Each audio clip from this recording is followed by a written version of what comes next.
سيئات أعمالنا من يهده الله فلا مضل له ومن يضلل فلا هادي له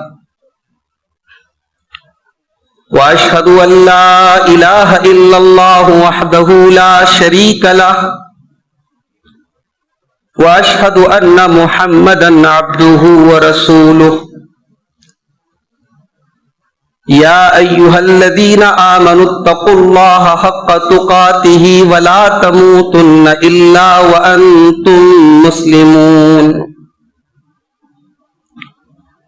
يا أيها الناس اتقوا ربكم الذي خلقكم من نفس واحدة وخلق منها زوجها وبث منهما رجالا كثيرا ونساء واتقوا الله الذي تساءلون به والأرحام إن الله كان عليكم رقيبا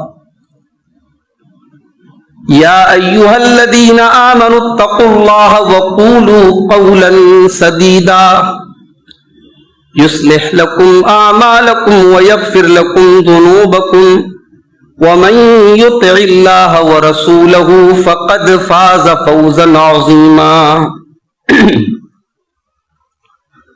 أما بعد فإن خير الحديث كتاب الله وخير الهدي هدي محمد صلى الله عليه وسلم وشر الأمور محدثاتها وكل محدثة بدعة وكل بدعة ضلالة وكل ضلالة في النار أعوذ بالله من الشيطان الرجيم بسم الله الرحمن الرحيم ولو أن أهل القرى آمنوا واتقوا لفتحنا عليهم بركات من السماء والأرض ولكن كذبوا فأخذناهم بما كانوا يكسبون وعن أبي ذر ومعاذ بن جبل رضي الله عنهما عن النبي صلى الله عليه وسلم قال اتق الله حيثما كنت واتبع السيئة الحسنة تمحها وخالق الناس بخلق حسن رواہ الترمذی۔ محترم حاضرین جمعہ، تمام تعریفیں اللہ رب العالمین کے کو لائق و سزاوار ہیں، جس نے ہمیں اور آپ کو پیدا کیا اور ہماری دنیا کی ضروریات کے ساتھ ساتھ ہماری رشد و ہدایت کا انتظام فرمایا اور دنیا میں مختلف نبیوں اور رسولوں کو مختلف ادوار میں مختلف زمانوں میں بھیجا، اور اس سلسلے کی آخری کڑی کے طور پر خاتم النبیین امام الانبیاء احمد مجتبی محمد مصطفیٰ صلی اللہ علیہ وسلم کو سب سے آخری نبی اور رسول بنا کر کے بھیجا۔ درود و سلام نازل ہوں اللہ کے تمام نبیوں اور رسولوں پر، خصوصاً اس کے آخری نبی اور آپ کی آل اور آپ کے اصحاب پر صلی اللہ علیہ وآلہ وسلم۔ محترم حضرات، آج کے خطبہ جمعہ میں اللہ کے رسول کی ایک حدیث کی شرح بیان کرنے کا ارادہ ہے۔ بس ایک حدیث کی تشریح ہم کریں گے اور اسی حدیث پر ہماری گفتگو اسی کے ارد گرد رہے گی۔ ممکن ہے یہ حدیث آپ نے پہلے بھی سنی ہو، بڑی مشہور حدیث ہے اور اس حدیث کا بڑا اونچا مقام ہے۔ بعض علماء نے تو یہاں تک لکھا ہے کہ جن احادیث پر پورے دین کی بنیاد ہے، جن احادیث کو پورے دین کا خلاصہ ہم کہہ سکتے ہیں، اس میں سے یہ حدیث بھی ہے۔ امام نووی رحمۃ اللہ علیہ نے جو الاربعون کے نام سے 40 حدیثیں اکٹھا کی ہیں، ان 40 میں یہ حدیث بھی شامل ہے۔ اس سے پہلے کہ میں حدیث کے الفاظ پڑھوں اور حدیث کی تشریح کروں، حدیث کو ایکسپلین کروں، اس حدیث کے راویوں پر تھوڑی سی بات کر لیتے ہیں. اس حدیث کے دو راوی ہیں, ایک حضرت ابو ذر غفاری اور دوسرے معاذ ابن جبل, اور یہ دونوں بڑے چوٹی کے صحابہ ہیں, بڑا اونچا مقام ہے ان کا. حضرت ابو ذر غفاری یہ وہ صحابی ہیں جن کے بارے میں علماء نے لکھا ہے کہ چوتھے یا پانچویں مسلمان یہ تھے. اللہ کے نبی کے اوپر اسلام لانے والوں میں چوتھے نمبر پہ یا پانچویں نمبر پر ان کا نام آتا ہے, یعنی بالکل اولین السابقون الاولون میں سے یہ ہیں. ان کا تعلق قبیلہ بنو غفار سے تھا. یہ مکہ میں آئے, ایک مہینہ تک چھپے رہے, اللہ کے نبی صلی اللہ علیہ وسلم کے بارے میں لوگوں سے پوچھتے رہے, اور آ کر کے انہوں نے اسلام قبول کیا, اور پھر اللہ کے نبی نے ان کے قبیلے میں ان کو واپس بھیج دیا اور کہا کہ جا کر کے تم اپنے قبیلے میں اسلام کی تبلیغ کرو. بعد میں ان کا پورا قبیلہ ایمان لے آیا. حضرت ابو ذر غفاری وہ صحابی ہیں جن کے بارے میں اللہ کے نبی فرماتے ہیں ما اقلت الغبراء ولا اضلت الخضراء اصدق لہجۃ من ابی ذر. ابو ذر سے زیادہ سچا کوئی نہیں ہے, اس سے سچی بات کرنے والا نہ زمین نے پیدا کیا نہ آسمان نے پیدا کیا. ابو ذر غفاری وہ صحابی ہیں جو حق بات کہنے میں کبھی کسی سے ڈرتے نہیں تھے, اور یہ خود کہتے ہیں کہ اللہ کے نبی صلی اللہ علیہ وسلم مجھے 7 باتوں کی وصیت کی تھی. ان 7 باتوں میں ایک بات یہ بھی تھی ان اقول بالحق, کہ میں حق بات کہوں گا ولو کان مرن, اگرچہ کڑوی ہو. تو یہ ہمیشہ کسی سے ڈرتے نہیں تھے. حضرت عثمان غنی رضی اللہ عنہ کے دور میں ان کا کچھ دوسرے صحابہ سے کچھ اختلاف ہو گیا. ان کی اپنی ایک پرسنل رائے تھی, ایک اوپینین تھا ان کا کہ اپنی ضرورت سے زیادہ مال گھر میں نہیں رکھ سکتے. یہ سورہ توبہ کی اس آیت کو سامنے رکھ کر کے جس میں اللہ نے فرمایا والذین یکنزون الذهب والفضة ولا ينفقونها في سبيل الله فبشرهم بعذاب الیم, کہ جو لوگ اپنے گھر میں سونا اور چاندی اکٹھا کرتے ہیں اور اسے اللہ کی راہ میں خرچ نہیں کرتے, ان کو دردناک عذاب کی بشارت سنا دو. اس آیت کریمہ کا دوسرے صحابہ یہ مطلب لیتے تھے کہ اگر اپنے سونے اور چاندی کی زکوٰۃ نہ نکالی جائے اس کے اوپر عذاب ہے. اور ابو ذر غفاری رضی اللہ تعالیٰ عنہ کا یہ خیال تھا اور ان کا اپنا یہ اجتہاد تھا کہ اپنی ضرورت سے زائد سونا اور چاندی یا کوئی مال اپنے گھر میں ہم نہیں رکھ سکتے. یہ بنیادی وجہ تھی ان کی اور دیگر صحابہ کے درمیان اختلاف کی. بعد میں جب ان سے دوسرے صحابہ سے بہت زیادہ تلخی ہونے لگی تو حضرت عثمان غنی نے ان کو تنہائی میں بلا کر کے کہا کہ بہتر یہ ہوگا کہ آپ کہیں دور علاقے میں دیہات وغیرہ میں رہیں. آپ آئے دن, کیونکہ یہ بہت سخت اپنے موقف پر قائم بھی رہتے تھے اور بڑے سخت انداز میں یہ بحث کرتے تھے, تو اکثر جو ہے دوسروں سے ڈیبیٹ میں تلخی آ جاتی تھی. تو حضرت عثمان غنی کے مشورے پر مدینہ سے تقریباً 3 مرحلے کی دوری پر ایک جگہ تھی ربضہ, وہاں یہ جا کے مقیم ہو گئے اور وہیں بالکل جو ہے پردیسی کی زندگی انہوں نے گزاری, اور سن 31 یا 32 ہجری میں ان کا انتقال ہوا رضی اللہ عنہ. یہ ابو ذر غفاری تھے. دوسرے صحابی معاذ ابن جبل, یہ انصاری صحابی تھے. 18 سال کی عمر میں یہ ایمان لائے اور اللہ کے نبی کے ساتھ سارے جنگوں میں, سارے غزوات میں شامل ہوئے. معاذ ابن جبل رضی اللہ تعالیٰ عنہ وہ صحابی ہیں جن کے علم کا یہ مقام تھا کہ حضرت عمر فاروق کہا کرتے تھے کہ اس امت میں اگر سب سے زیادہ دین کی فقہ کی سب سے زیادہ سمجھ اگر کسی کے پاس ہے تو معاذ ابن جبل کے پاس.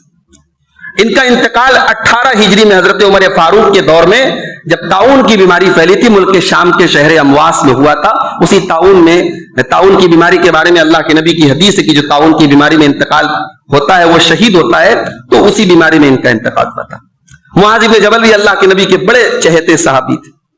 ایک مرتبہ یہ سواری پر بیٹھے ہوئے تھے, اللہ کے نبی نے 2 مرتبہ اللہ کی قسم کھا کے کہا واللہ انی لاحبک, اے معاذ اللہ کی قسم میں تجھ سے بہت محبت کرتا ہوں, اللہ کی قسم اے معاذ میں تجھ سے بہت محبت کرتا ہوں. اور اس کے بعد آپ نے ان کو ایک دعا سکھائی کہ اے معاذ ہر فرض نماز کے بعد تم یہ دعا پڑھا کرو اللہم اعنی علی ذکرک و شکرک و حسن عبادتک. ہمیں اور آپ کو بھی یہ دعا پڑھنی چاہیے. یہ اللہ کے نبی نے معاذ بن جبل کو وصیت کی تھی. ایک مرتبہ اللہ کے نبی صلی اللہ علیہ وسلم نے حضرت معاذ بن جبل کو یمن کا ذمہ دار بنایا. یہ سواری پر سوار تھے, اللہ کے نبی ان کے اونٹ کی نکیل کو پکڑے ہوئے تھے اللہ کے نبی پیدل چل رہے تھے اور یہ سواری پر سوار تھے. اللہ کے نبی ان کو مختلف باتوں کی وصیت کر رہے تھے. بات میں اللہ کے نبی نے فرمایا کہ اے معاذ، ممکن ہے آئندہ سال جب تم مدینے میں آؤ، لعلک تمر بقبری، تو تمہاری مجھ سے ملاقات نہ ہو. تم آؤ تو تمہارا گزر میری قبر کے پاس سے ہو، مجھ سے تمہاری ملاقات نہ ہو. اتنا سننا تھا کہ معاذ بن جبل رضی اللہ تعالیٰ عنہ رونے لگے. اللہ کے نبی کی جدائی کے بارے میں سوچ کر کے رونے لگے. اللہ کے نبی نے مدینہ کی طرف اپنا چہرہ کیا اور فرمایا ان اول الناس بی المتقون، اے معاذ فکر نہ کرو، مجھ سے قیامت کے دن وہ لوگ بہت قریب رہیں گے جو متقی ہوں گے، متقی لوگ مجھ سے قریب رہیں گے. اتنا کہہ کر کے اللہ کے نبی نے ان کو تسلی دی. تو یہ اللہ کے رسول کے بڑے چہیتے، بڑے محبوب اور بڑے جلیل القدر صحابی ہیں. بہت کم عمر میں ان کا انتقال ہو گیا. 36 یا 37 سال کی عمر میں حضرت عمر فاروق کے دور میں طاعون کی بیماری میں ان کا انتقال ہو گیا. تو یہ دونوں لوگ اس حدیث کے راوی ہیں. حدیث کے الفاظ کیا ہیں؟ 3 باتیں اللہ کے نبی نے بیان فرمائی. اتق اللہ حیث ما کنت، جہاں بھی رہو اللہ سے ڈرتے رہو، اللہ کا تقوی اختیار کرو. اور دوسری چیز وَأَتْبِعِ السَّيِّئَةَ الْحَسَنَةَ تَمْحُوهَا، اور گناہ کے بعد کوئی نیکی کر لو. اگر تم سے کوئی گناہ ہو جائے تو اس کے بعد کوئی نیکی کر لو، تمحوها، جو اس گناہ کو مٹا دے. اور تیسری وصیت وَخَالِقِ النَّاسَ بِخُلْقٍ حَسَنٍ، لوگوں سے بہترین اخلاق سے پیش آؤ. علماء کہتے ہیں کہ یہ حدیث بڑی جامع حدیث ہے. اس میں حقوق اللہ اور حقوق العباد دونوں کو جمع کر دیا گیا. بندے کا اللہ کے ساتھ کیا معاملہ ہونا چاہیے اور بندے کا بندے کے ساتھ کیا معاملہ ہونا چاہیے، دونوں اس حدیث میں جمع کر دیا گیا. پہلی بات اللہ کے نبی نے کیا فرمائی؟ اتق اللہ حیث ما کنت، جہاں بھی رہو اللہ سے ڈرتے ہو، اللہ کا تقوی ہونا چاہیے تمہارے. یہ جانتے تقوی کا مطلب کیا ہوتا ہے؟ تقوی کس کو بولتے ہیں؟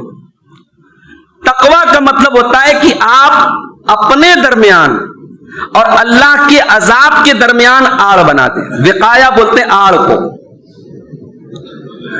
اب بندہ آڑ کیسے بنائے گا؟ اللہ کے عذاب سے اپنے آپ کو کیسے بچائے گا؟ اپنے اور اللہ کے عذاب کے بیچ میں دیوار کیسے کھڑی کرے گا؟ بفعل المأمورات وترک المنکرات، اللہ کے احکام پر عمل کر کے اور اللہ کی منع کی ہوئی چیزوں سے بچ کر کے. تقوی کا کوئی شارٹ کٹ نہیں ہے. زبان سے اقرار کر لینا، بڑی بڑی باتیں کر لینا، چند ظاہری چیزوں کو اپنا لینا، یہ تقوی نہیں ہے. تقوی کا کوئی شارٹ کٹ نہیں ہے. لوگوں کے ڈر سے گناہ سے بچنا، لوگ کیا کہیں گے اس ڈر سے گناہ سے بچنا، یہ تقوی نہیں ہے. تقوی اللہ کے ڈر سے گناہ کے بچنے کو کہتے ہیں. اسی لیے امام طلق ابن حبیب ایک بہت بڑے تابعی گزرے ہیں، وہ کہتے ہیں تقوی کی ڈیفینیشن کرتے ہیں، کہتے ہیں التقوی ان تعمل بطاعت اللہ علی نور من اللہ ترجو ثواب اللہ. تقوی کیا ہے؟ اللہ کی بات مانو، اللہ کی شریعت کی روشنی میں اللہ کے ثواب کی امید رکھتے ہوئے. وَتَتْرُكَ مَعْصِيَةَ اللَّهِ عَلَى نُورٍ مِّنَ اللَّهِ تَخَافُ عِقَابَ اللَّهِ، اور اللہ کی نافرمانی سے بچو اللہ کی شریعت کی روشنی میں اللہ کے عذاب سے ڈرتے ہو. یہ ہے تقوی کی بڑی بہترین ڈیفینیشن ہے.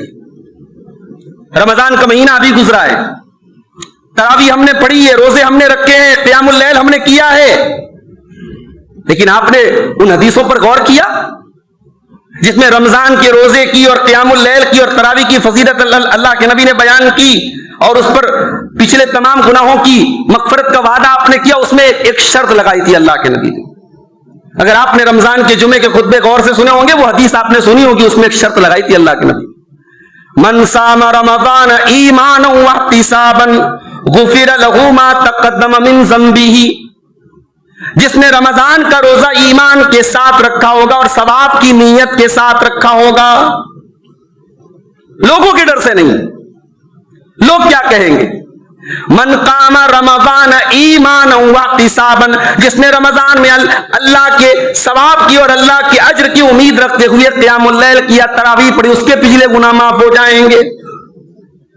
من قام لیلۃ القدر ایمانا واحتسابا، جس نے لیلۃ القدر میں اللہ کے اوپر ایمان رکھتے ہوئے اور ثواب کی امید رکھتے ہوئے قیام اللیل کیا ہوگا، اس کے پچھلے گناہ معاف ہوں گے۔ غور کیجیے، ہر جگہ اللہ کے نبی نے یہ شرط لگائی ہے، احتساب ہونا چاہیے۔ تو تقوی اسی کا نام ہے میرے بھائی۔ آپ گناہ سے بچیں، اس لیے نہیں کہ گناہ کرنے کا موقع نہیں ملا، اس لیے نہیں کہ آپ کو ڈر تھا کہ لوگوں کو کیا جواب دیں گے۔ تقویٰ کہتے ہیں کہ آپ اس ڈر سے گناہ سے بچیں کہ اللہ کو کیا جواب دیں گے۔ لیکن آج افسوس کی بات ہے، ہم اور آپ ایک ایسے معاشرے میں زندگی گزارتے ہیں جہاں ہم بہت ساری صحیح چیزوں پر بھی عمل نہیں کرتے کہ پتہ نہیں لوگ کیا کہیں گے۔ کتنی رسومات ہیں ہمارے سماج میں، کتنی ایسی واحیات چیزیں ہیں، ہمیں معلوم ہے کہ یہ غلط ہے، مگر ہمارے باپ دادا کرتے چلے آئے، ہمارے خاندان میں ہوتا چلا آیا، ہماری ناک کٹ جائے گی، ہمارے ایگو کا مسئلہ ہے۔ میرے بھائی، تقویٰ کی بڑی بہترین ڈیفینیشن کی حضرت طلق ابن حبیب نے، آپ نیکی کریں اللہ کے ثواب کی امید رکھیں، اور آپ گناہ سے بچیں اللہ کے عذاب کے ڈر سے۔ لوگوں کو راضی کرنا یہ آپ کا مقصد نہیں، ہمارا مقصد نہیں ہے لوگوں کو راضی کرنا، اور لوگ کبھی راضی ہو نہیں سکتے۔ لکھ لو میری بات، لوگ آپ سے کبھی راضی نہیں ہو سکتے۔ انسان ساری زندگی لوگوں کے ساتھ بھلائی کرتا رہے، لوگوں کے منہ سے تعریف کا جملہ سننے کے لیے ترس جائے گا۔ ہاں، جب مٹی پڑے گی آپ کی، جب قبر پہ لوگ مٹی دینے آئیں گے اور 3 بار ہاتھ جھاڑ کے جب آپ کی قبر کے پاس سے جائیں گے، تب بڑی مشکل سے ان کے حلق سے نکلے گا، ہاں یار یہ آدمی اچھا تھا۔ لوگوں کو راضی کر کے آپ اللہ کی جنت کو، اللہ کی رضا کو نہیں پا سکتے میرے بھائی۔ اس لیے اللہ کے نبی نے پہلی وصیت کی، اتق اللہ، اللہ سے ڈرو، اور اس کے بعد ایک لفظ اللہ کے نبی نے فرمایا، حیث ما کنت، جہاں بھی رہو۔ بھائی جلوت میں اللہ سے ڈرنا آسان کام ہے، پبلک پلیس میں اللہ سے ڈرنا آسان کام ہے۔ اللہ کے تقوی کا امتحان تب ہے جب آپ خلوت میں ہوں۔ امام شافعی کہا کرتے تھے، اعز الاشیاء ثلاثہ، 3 چیزیں بڑی مشکل سے ملتی ہیں۔ امام شافعی ٹاپ کے عالم تھے، اس امت کے جلیل القدر ائمہ میں سے تھے امام شافعی۔ امام شافعی کی ہر بات بڑی قیمتی ہوا کرتی تھی۔ امام شافعی کہتے ہیں، اعز الاشیاء ثلاثہ، 3 چیزیں بڑی مشکل سے ملتی ہیں۔ الجود من قلت، انسان کے پاس کم ہو پھر بھی لوگوں کے ساتھ سخاوت کرے۔ بھئی آپ کا کاروبار بہت اچھا چل رہا تھا، آپ بڑے اچھے سے زکات دے رہے تھے، صدقہ خیرات بانٹ رہے تھے، غریبوں کی مدد کر رہے تھے، کاروبار میں مندی آ گئی، پریشانی کے حالات آ گئے۔ اب جن سائلین نے، جن مانگنے والوں نے آپ کا دروازہ دیکھا ہے، وہ تو پھر بھی آئیں گے نا آپ کے گھر پہ۔ اب آپ کے پاس کم ہے، لیکن سخاوت کا دریا بہتا رہے، یہ بڑی مشکل چیز ہے۔ انسان کی روزی روٹی کم ہو جائے اور پھر بھی اس کے جود و سخا میں فرق نہ پڑے، یہ بہت مشکل چیز ہے میرے بھائی۔ اور دوسری چیز، والورع فی خلوت، تنہائی میں اللہ کا ڈر انسان کے دل میں ہو۔ خلوت میں بھائی سب دیکھ رہے ہیں اور ہم اللہ سے ڈر رہے ہیں، ہم برائی سے بچ رہے ہیں، یہ کون سے کمال کی بات ہے؟ والورع فی خلوت، خلوت ہے، کوئی دیکھنے والا نہیں ہے، کوئی ریکارڈنگ کا سسٹم نہیں ہے، کسی کو جواب دہی نہیں ہے۔ اب یہاں پہ ڈر اگر ہے تو اللہ کا ڈر ہے میرے بھائی۔ اور تیسری چیز کیا ہے؟ وَكَلِمَةُ الْحَقِّ إِنَّ مَن يُرْجَى وَيُخَافُ، اور ایسے انسان کے سامنے حق بات بولنا جس سے کسی طریقے کا مفاد جڑا ہو یا کسی قسم کا ڈر ہو۔ حق بات کہنا تو بہت آسان ہے، لیکن ایسے انسان کے سامنے کہ وہاں حق بات بولیں گے ہماری کوئی کوڑ دب سکتی ہے، ہمارا کوئی مفاد برباد ہو سکتا ہے، ہمیں کوئی نقصان پہنچ سکتا ہے، ایسی جگہ حق بات بولنا یہ بڑا مشکل کام ہے۔ تو میرے بھائی، اللہ کے نبی نے فرمایا، اتق اللہ حیث ما کنت، اللہ سے ڈرو جہاں بھی رہو۔ رمضان کا مہینہ ہم نے دیکھا سماج کے اندر ماشاءاللہ نیکیوں کی بہار تھی، تراویح کا ماحول ہے، تاک راتوں میں رات میں لیٹ نائٹ تہجد پڑھی جا رہی ہے، قرآن کریم کی تلاوت نوجوان سے لے کے بوڑھے سب کر رہے ہیں، ایک نیکیوں کا ماحول تھا۔ رمضان ختم ہو گیا صاحب، نمازی مسجدوں سے ایسے غائب ہو گئے جیسے گدھے کے سر سے سینگ غائب ہو گئے۔ قرآن کریم کو ہم نے لپیٹ کے الماریوں میں کی زینت بنا دیا۔ کہاں تو تراویح پڑھی جا رہی تھی پورے رمضان، کہاں 5 وقتہ نماز کے لالے پڑ گئے۔ کہا تو 14 گھنٹے کا روزہ رکھ کر کے اللہ کے حکم سے حلال چیزوں سے بچ رہے تھے، اب حرام سے بھی نہیں بچ رہے ہیں۔ اتق اللہ حیث ما کنت، اللہ سے ڈرو جب بھی رہو، جہاں بھی رہو۔ رمضانی مسلمان نہ بنے میرے بھائی، ربانی مسلمان بنے۔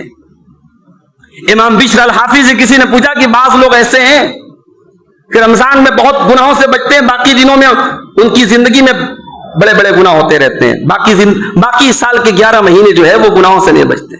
تو امام بشر الحافظ نے ایک ہی جملہ استعمال کیا، کبئس القوم لا یعرفون اللہ الا فی رمضان، بڑے برے ہیں وہ لوگ جو اللہ کو صرف رمضان میں پہچانتے ہیں۔ اتق اللہ حیث ما کنت، جہاں بھی رہو اللہ سے ڈرو۔ مسجد میں ہو تب بھی اللہ کا ڈرو، مارکیٹ میں ہو تب بھی اللہ کا ڈر ہو، کسی دوست کے ساتھ آپ کا معاملہ ہو تب بھی اللہ کا ڈر ہو، اپنی بیوی کے ساتھ معاملہ ہو، اپنے بچوں کے ساتھ آپ کا معاملہ ہو، اپنے خاص لوگوں کے ساتھ آپ کا معاملہ ہو، تب بھی اللہ کا ڈر ہو میرے بھائی۔ اتق اللہ حیث ما کنت، جہاں بھی رہو اللہ سے ڈرو۔ ہمارے یہاں یہ بہت بڑا المیہ ہے، ہم نے تقوی اور دینداری کو مسجد کی 4 دیواری کے اندر قید کر دیا ہے۔ ہمارے کاروباروں میں تقوی کیوں نہیں ہے؟ ہمارے لین دین میں تقوی کیوں نہیں ہے؟ ہمارے معاملات میں تقوی کیوں نہیں ہے؟ تقوی کوئی مسجد کی 4 دیواری میں قید کر دینے والی چیز نہیں ہے میرے بھائی۔ مومن کی زندگی، اس کی گفتار، اس کا کردار، اس کا لین دین، اس کے معاملات، اس کے اخلاق، اس کی چال ڈال، ہر چیز میں تقوی ہونا چاہیے۔ اتق اللہ حیث ما کنت، اللہ سے ڈرو جہاں بھی تم رہو۔ اور ایک ایسے دور میں جب گناہ آسان ہے، یہ موبائل کا دور ہے، سوشل میڈیا کا دور ہے، آج انگلی کے ایک ٹچ پر گندگی کا سارا سیلاب ایک انسان کے موبائل کی اسکرین پر آ سکتا ہے۔ انسان، ایک مرد اور ایک عورت کو اس موبائل نے، اس سوشل میڈیا نے آج پرائیویسی دے دی ہے۔ آج ایک مرد اور عورت ایک دوسرے کے لیے غیر محرم ہے، اس سوشل میڈیا نے ان کو ایک دوسرے سے باتیں کرنے کا، ایک دوسرے سے لطف اندوز ہونے کے ناجائز اور حرام موقع دے دیے ہیں۔ جب انسان کے لیے گناہ کرنا آسان ہو اور پھر بھی وہ گناہ سے بچے، یہ تقویٰ ہے میرے بھائی۔ صحابہ کرام اللہ کے نبی کے ساتھ عمرہ کرنے جا رہے تھے، حالت احرام میں شکار کرنا حرام کیا اللہ نے کہ شکار نہیں کر سکتے۔ صحابہ احرام پہن کر کے نکلے عمرہ کرنے کے لیے، ان کی آنکھوں کے سامنے سے نیل گائے گزر رہی ہے، ہرن گزر رہے ہیں، جنگلی پرندے گزر رہے ہیں، اور وہ شکار ان کی معیشت، ان کی اکانومی کا ایک حصہ تھا، وہ شکار کر کے اپنی روزی روٹی چلاتے تھے۔ اللہ نے منع کر دیا، اب احرام کی حالت میں آپ شکار نہیں کر سکتے۔ اب اس زمانے کا عمرہ آج کے عمرہ کی طرف ہوئے، جب فلائٹ پہ بیٹھے اور احرام باندھ کے جدہ پہنچے، پھر وہاں سے گئے، 2 گھنٹے میں عمرہ ہو گیا۔ لمبا سفر ہوتا تھا، مدینہ سے مکہ اگر جانا ہے اس زمانے میں ٹائم لگتا تھا، 500 کلومیٹر کا سفر تھا، وہ بھی گھوڑے سے، اونٹ سے وہ سفر ہوا کرتا تھا۔ اس پورے عمرہ کے پیریڈ میں احرام کی حالت میں وہ شکار نہیں کر سکتے، اور اللہ تعالیٰ نے ایسی آزمائش میں ڈالا کہ جب وہ احرام کی حالت میں نکلے تو ان کی آنکھوں کے سامنے شکار والے جانور گزر رہے ہیں، وہ چاہے تو پکڑ لیں، وہ چاہے تو نیزہ مارے اور ان کے قبضے میں آ جائے جنگلی جانور، مگر وہ نہیں کر سکتے۔ اللہ نے قرآن میں سورہ مائدہ میں اس کا ذکر کیا، یا ایھا الذین آمنوا لیبلونکم اللہ بشیء من الصید تنالہ ایدیکم ورماحکم، اے ایمان والو اللہ تعالیٰ تمہارا امتحان لے رہا ہے، تمہیں آزما رہا ہے، اس شکار کے ذریعے جو تم اپنے ہاتھ سے بھی پکڑ سکتے ہو، اپنے نیزے سے بھی پکڑ سکتے ہو۔ لِيَعْلَمَ اللَّهُ مَن يَخَافُهُ بِالْغَيْبِ، اللہ دیکھنا چاہتا ہے کہ کون ہے جو بغیر دیکھے اللہ سے ڈرتا ہے، جس کے دل میں اللہ کا خوف ہے، اللہ کا ڈر ہے۔ جب گناہ کرنا ایزی ہو جائے، آسان ہو جائے، اس وقت گناہ سے بچنا میرے بھائی، یہ ہے اصل تقویٰ اور اصل دینداری۔ اور آج معاف کیجیے گا، ہماری خلوتیں گناہوں سے آلودہ ہیں، اور اگر ہماری خلوتیں گناہوں سے آلودہ ہیں تو ہمیں ڈر ہے اس بات کا کہ اللہ نہ کرے ہماری نمازیں کہیں برباد نہ ہو جائیں، ہمارے روزے کہیں برباد نہ ہو جائیں، ہمارے حج اور عمرے کہیں برباد نہ ہو جائیں، اگر ہماری تنہائیاں گناہوں سے آلودہ ہیں۔ ایک حدیث سنانے جا رہا ہوں، ذرا دل پر ہاتھ رکھ کے اس حدیث کو سنیے گا، اور ہم اور آپ تو بہت، ہمارا شمار کیا ہے، یہ حدیث جب اللہ کے نبی نے صحابہ کو سنائی تھی، حضرت ثوبان حدیث کے راوی ہے، وہ کانپ گئے تھے۔ یہ ابن ماجہ کی صحیح روایت ہے، اللہ کے نبی نے فرمایا کہ میں اپنی امت میں ایسے لوگوں کو جانتا ہوں جو قیامت کے دن پہاڑوں کے برابر نیکیاں لے کر کے آئیں گے اور اللہ تبارک و تعالیٰ ان کی نیکیوں کو زیرو کر دے گا. فَيَجْعَلُ اللَّهُ عَزَّ وَجَلَّ هَبَاءً مَنْثُورًا. ان کی نیکیاں ویلو لیس ہو جائیں گی, کاؤنٹ لیس ہو جائیں گی. ان کی نیکیاں اللہ تعالیٰ کے کوئی شمار میں نہیں آئیں گی, کوئی ان کی ویلو نہیں ہوگی. نیکی کا پہاڑ لے کے آئے ہوں گے, اللہ کے یہاں زیرو ہو جائیں گی ان کی نیکیاں. حضرت ثوبان نے کہا کہ اللہ کے نبی ذرا ایکسپلین کر دیجیے اپنی بات, ذرا کھول کے بیان کیجیے تاکہ ہم ان میں سے نہ ہو جائیں. غور کر رہے ہیں حضرت ثوبان کے جملے پر؟ ہم اور آپ تو آج دوسروں کے لیے جج بنے پھرتے ہیں. دبئی کے اندر سیلاب آیا, 70 سال کے بعد اتنی بڑی بارش آئی. ایک صاحب نے سوشل میڈیا پہ لکھا کہ صاحب دبئی نے پہلی مرتبہ وہاں پہ مندر بنایا, ابو ظبی میں مندر بنا, اس لیے وہاں سیلاب آیا. تیرے شہر میں, تیرے ملک میں گلی گلی نکڑ نکڑ شرک کے آستانے موجود ہیں. ہر گلی میں کوئی مزار ہے, کوئی درگاہ ہے, کوئی مندر ہے, اور تو دبئی اور سعودی عرب کی بات کر رہا ہے, اور وہاں آنے والی کسی قدرتی آفت کا کی تو وجہ بیان کر رہا ہے کہ وہاں مندر بنا اس لیے وہاں عذاب آ رہا ہے. سوشل میڈیا کا دور ہے. انسان اپنی غلطیوں کے لیے وکیل بن گیا ہے اور دوسروں کے لیے جج بن گیا ہے. میرے بھائیوں, صحابہ کرام اللہ کے نبی جب کوئی عذاب کی بات بیان کرتے تھے, کوئی وعید کی بات بیان کرتے تھے, صحابہ کرام پہلے اپنے اوپر اپلائی کرتے تھے. حضرت ثوبان کا جملہ سنیے, کہتے صفہم لنا وجلہم لنا ان لا نکون منہم. اے اللہ کے نبی تھوڑا کھول کر کے بیان کر دیجیے تاکہ ہم ان میں سے نہ ہو جائیں. اللہ کے نبی نے فرمایا, اے ثوبان, وہ تمہارے ہی بھائی ہوں گے, وہ تمہارے ہی جیسے لوگ ہوں گے, نماز پڑھنے والے, روزہ رکھنے والے, راتوں میں قیام اللیل کرنے والے لوگ ہوں گے. وَلَكِنَّهُمْ إِذَا خَلَوْا بِمَحَارِمِ اللَّهِ انتهكوها. بس ایک بات کی کمی ہوگی, جب تنہائی ان کو ملے گی تو وہ ناجائز کام کریں گے, وہ حرام کام کریں گے, وہ اللہ کو ناراض کرنے والے کام کریں گے. ان کی تنہائی گناہوں سے بھری ہوگی, گناہوں سے آلودہ ہوگی. تو یہ پہلی وصیت ہے اللہ کے نبی کی, جہاں بھی رہو اللہ سے ڈرو. اور دوسری وصیت, وَأَتْبِعِ السَّيِّئَةَ الْحَسَنَةَ تَمْحُوهَا. کبھی زندگی میں گناہ ہو جائے تو فوراً کوئی نیکی, یہ زندگی کا فارمولا بنا لو. کبھی کوئی چوک ہو جائے, بھائی دیکھو پہلی وصیت اللہ کے نبی نے کی کہ متقی بن جاؤ. اب متقی کا مطلب معصوم نہیں ہوتا. متقی کا مطلب ایسا انسان نہیں ہو سکتا جس کے دامن پہ کبھی کوئی چھینٹے نہ آئے. تو فرشتے ہوتے ہیں جو معصوم ہوتے ہیں, یہ تو اللہ کے انبیاء ہوتے ہیں جن کو اللہ تعالیٰ گناہوں سے جن کی حفاظت کرتا ہے. ہم اور آپ معصوم نہیں ہیں.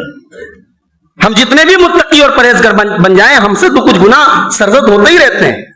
تو جب کوئی گناہ ہو جائے تو اللہ کے نبی ایک فارمولا بتاتے ہیں, فوراً کوئی نیکی کرو. اور یہی وہ بات ہے جو اللہ نے قرآن میں سورہ ہود میں فرمائی ہے, وَأَقِمِ الصَّلَاةَ طَرَفَيِ النَّهَارِ وَزُلَفًا مِّنَ اللَّيْلِ. دن کے دونوں کناروں میں نماز قائم کرو, رات کے حصے میں نماز قائم کرو. إِنَّ الْحَسَنَاتِ يُذْهِبْنَ السَّيِّئَاتِ. بے شک نیکیاں گناہوں کو مٹا دیتی ہیں. انسان نماز کی پابندی کرے, انسان نیکیوں کو اپنی زندگی کا معمول بنا لے, بہت سارے گناہ مٹ جائیں گے اس کے. اور یہاں ایک جملہ اور نوٹ کر لیجیے, سچی توبہ کرنے سے بھی گناہ مٹ جاتے ہیں. اگر انسان سچی توبہ کر لے, اس کے پہلے اس نے کتنے بڑے بڑے گناہ کیے ہیں, اللہ تعالیٰ کے میٹر نہیں کرتا ہے. ایک صحابی اللہ کے نبی کے پاس آئے, طبرانی کی صحیح روایت ہے, آ کر کے اپنے بارے میں کہتے ہیں کہ اللہ کے نبی نے بہت گناہ کیا ہے, میں نے ما ترک حاجتن ولا داجتن الا اتاها. کوئی چھوٹا گناہ نہیں, کوئی بڑا گناہ نہیں جو میں نے نہ کیا ہوا ہے اللہ کے نبی. فہل لی من توبہ. اگر میں توبہ کروں تو کیا میری توبہ قبول ہوگی؟ اللہ کے نبی نے فرمایا, اسلمتا, کیا تم اسلام لاتے ہو, اسلام قبول کرتے ہو؟ انہوں نے کہا, اشہد ان لا الہ الا اللہ وانک رسول اللہ. میں اللہ کی توحید کی گواہی دیتا ہوں, آپ کی رسالت کا اقرار کرتا ہوں. آپ نے فرمایا کہ ہاں, اب آج سے تم نے اسلام قبول کر لیا, اب آج سے اگر تم نیکی کے کام کرو اور گناہوں کے کام سے بچو تو اب تک جتنے تم نے گناہ کیے ہیں اللہ سب گناہوں کو نیکی میں بدل دے گا. صحابی نے کہا, وہ غدراتی و فجراتی یا رسول اللہ. اے اللہ کے نبی, میں نے راتوں میں بڑے گناہ کیے, میں نے دن میں بڑے گناہ کیے, بڑی غداریاں کی, بڑی نافرمانیاں کی, بڑے فسق و فجور کی, کیا اللہ سب معاف کر دے گا؟ اللہ کے نبی نے فرمایا کہ ہاں اللہ سب معاف کر دے گا. صحابی نے کہا اللہ اکبر. صحابی کے منہ سے نکلا اللہ اکبر, اور وہاں سے وہ اللہ اکبر کہتے کہتے جب تک وہ نظروں سے اوجھل نہ ہو گئے ان کی زبان پر یہ جملہ جاری رہا اللہ اکبر، اللہ کی تکبیر کا کلمہ جاری رہا۔ تو میرے بھائی ہمارے گناہ اللہ کی رحمت سے بڑے نہیں ہو سکتے، ہمارے گناہ جتنے بھی بڑے ہو جائیں اللہ کی رحمت ہمارے گناہوں سے بڑی ہے، اس لیے سچی توبہ کریں اور سچی توبہ کے بعد اللہ تبارک و تعالیٰ گناہوں کو نیکیوں میں تبدیل کر دے گا انشاءاللہ۔ یہاں اس حدیث میں اللہ کے نبی ہمیں یہی اصول دے رہے ہیں کہ اگر کبھی کوئی گناہ ہو جائے تو فوراً کوئی نیکی، بعض صحابہ کا معمول تھا رات میں تہجد چھوٹ جاتی تھی اگلے دن روزہ رکھتے تھے، کبھی کسی کی غیبت کر دی تو اس کی تلافی کر اس کے کمپنشن کے طور پہ وہ روزہ رکھتے تھے، صدقہ کرتے تھے۔ تو اپنی زندگی میں ایک اصول بناؤ کہ ہاں اگر یہ چوک ہو گئی تو میں اس کے کفارے کے طور پر یہ کام، وہ شریعت میں نہیں لازم کیا ہے، آپ اپنے نفس پر لازم کر لیں۔ آپ گناہ کے بعد کوئی نیکی کو اپنے نفس پر لازم کر لیں تو نفس کے لیے مشکل ہو جائے گا، اور نفس کی تربیت ایسی ہو جائے گی کہ پھر آٹومیٹک آپ گناہوں سے بچیں گے۔ اور تیسری چیز کیا ہے، وقت ختم ہو گیا معذرت چاہتا ہوں، وَخَالِقِ النَّاسَ بِخُلْقٍ حَسَنٍ، لوگوں کے ساتھ بہترین اخلاق سے پیش آؤ۔ متقی بن گئے، گناہوں سے بچنے والے بھی بن گئے، لیکن لوگوں کے ساتھ اخلاق کیسا ہے آپ کا؟ چہرے پر ماشاءاللہ شرعی داڑھی ہے، 5 ٹائم کے نماز کے پابند ہے، لیکن آپ کا اخلاق کیسا ہے؟ آپ کا بیہیویئر کیسا ہے لوگوں، آپ کا سلوک کیسا ہے لوگوں کے ساتھ؟ معاف کرنا میرے بھائی، اللہ کے نبی فرماتے ہیں کہ قیامت کے دن سب سے زیادہ قریب مجھ سے رہنے والا اور سب سے محبوب مجھ سے رہنے والا کون ہوگا؟ احاسنکم اخلاقا، جس کا اخلاق سب سے اچھا ہوگا۔ والموطؤون باکنافہم، جن کے پہلو نرم ہوں گے، جن کے پاس بیٹھ کر کے انسان کو پرابلم نہیں محسوس ہوگی، جن کے پاس بیٹھ کر کے انسان کو محبت ملے گی۔ الذین یعلفون ویلفون، جو لوگوں سے گھلنے ملنے، بھائی آپ بڑے متقی ہیں مگر آپ کے چہرے پر ہمیشہ جو ہے 12 بجے رہتے ہیں، آپ ڈھنگ سے کسی سے بات نہیں کرتے، چہرے پر کبھی مسکان نہیں آتی، یہ مومن کی نشانی نہیں، یہ نبی کا اخلاق نہیں تھا۔ تو اخلاق کو بہتر بنائے میرے بھائی، اور بڑا سیدھا سا فارمولہ ہے اخلاق کو بہتر بنانے کا، بڑا سیدھا سا اصول ہے کہ دوسرے کی جگہ اپنے آپ کو رکھ کے کھڑا کر دیں کہ میں ہوتا، اگر یہ سامنے میں کسی کی غیبت کر رہا ہوں، اگر میری کوئی غیبت کرتا تو مجھے کیسا لگتا؟ جو فارمولہ اپنے لیے بنائے وہی دوسروں کے لیے بنائے، جو اصول اپنے لیے بنائے وہی دوسروں، ڈبل اسٹینڈرڈ نہ ہو، ڈبل معیار نہ ہو۔ اگر آپ اپنے حق میں یہ چاہتے لوگ آپ کو عزت دیں، لوگ آپ سے ڈھنگ سے بات کریں، لوگ محبت سے بات کریں، لوگ آپ کے کام آئے، آپ بھی لوگوں کے کام آئیں، اپنے اخلاق کو بہتر بنا لیں۔ یہ بڑی جامع حدیث ہے میرے بھائی، یہ 3 وصیتیں اللہ کے نبی کی جو اللہ کے نبی صلی اللہ علیہ وسلم نے اپنے 2 جلیل القدر صحابہ حضرت معاذ بن جبل کو اور حضرت ابو ذر غفاری کو اللہ کے نبی نے بیان کی تھی، اور پوری امت کے لیے اس کے اندر بہت بڑا پیغام ہے۔ اللہ سے ڈرو جہاں بھی رہو، اور گناہ کے فوراً بعد نیکی کر لو، وہ نیکی اس گناہ کو مٹا دے گی۔ اور تیسری چیز یہ ہے کہ لوگوں کے ساتھ بہترین اخلاق سے پیش آؤ۔ یہ بڑی جامع حدیث، میں امید کرتا ہوں کہ اس حدیث کا مفہوم میں آپ کو سمجھانے میں کامیاب ہو گیا ہوں گا۔ میں دعا کرتا ہوں اللہ تعالیٰ سے کہ اس حدیث پر ہم سب کو عمل کرنے کی توفیق عطا فرمائے۔ رب العالمین اپنا تقوی ہم سب کے دلوں میں پیدا فرمائے۔ رب العالمین ہمیں گناہوں سے بچنے کی توفیق عطا فرمائے، اور رب العالمین ہمیں اپنے اخلاق و کردار کو بہتر کرنے کی توفیق عطا فرمائے۔ اللہ ہمیں سے جو بیمار ان کو شفائے کاملہ عاجل عطا فرمائے، جو روزی روٹی سے پریشان اللہ ان کے کاروبار میں برکت نصیب فرمائے۔ اللہ ہمارے مرحومین کی مغفرت فرمائے، اللہ ظالموں کے ظلم سے، شریروں کے شر سے ہم سب کی حفاظت فرمائے۔ آمین وآخر دعوانا الحمدللہ رب العالمین۔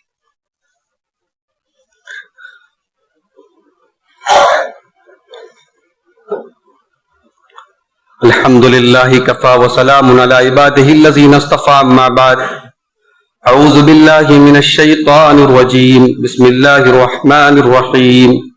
ان اللہ وملائکتہ یصلون علی النبی یا ایہا الذین آمنوا صلوا علیہ وسلموا تسلیما۔ اللہم صل علی محمد وعلی آل محمد کما صلیت علی ابراہیم وعلی آل ابراہیم انک حمید مجید۔ اللہم بارک علی محمد وعلی آل محمد کما بارکت علی ابراہیم وعلی آل ابراہیم انک حمید مجید۔ اللہم اعز الاسلام والمسلمین واذل الشرک والمشرکین ودمر اعداء الدین۔ ان اللہ یامر بالعدل والاحسان وایتاء ذی القربى وینہی عن الفحشاء والمنکر والبغی یعظکم لعلکم تذکرون۔ اذکروا اللہ یذکرکم وادعوہ یستجب لکم ولذکر اللہ اعلی واجل واکبر۔